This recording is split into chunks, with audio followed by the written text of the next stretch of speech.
Mudra paper గత 6 సంవత్సరాలుగా పేదల పక్షాన ఎన్నో విధాలుగా వార్తలు అందించుకుంటూ ఎన్నో నిజాలు బయటికి తీస్తున్న ముద్రా పేపర్ ఇదే విధంగా రాబోయే రోజుల్లో కూడా అన్ని నిజాలు బయట పేదల పక్షాన పత్రిక పనిచేసుకుంటూ అభివృద్ధి చెందాలని శుభాకాంక్షలు తెలియజేసుకుంటున్నాను.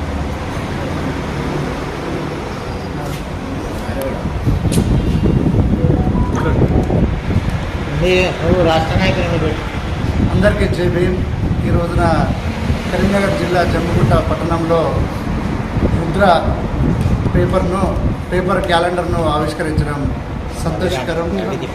ఈ పత్రికలో పనిచేస్తున్నటువంటి రిపోర్టర్ రవీందర్ గారిని అభినందిస్తూ ప్రజలకు ప్రభుత్వాలకు అనుసంధానంగా ఉంటూ ప్రజా సమస్యలపైన నిరంతరం పోరాడి ప్రజలకు మేలు జరిగే విధంగా ఈ పత్రిక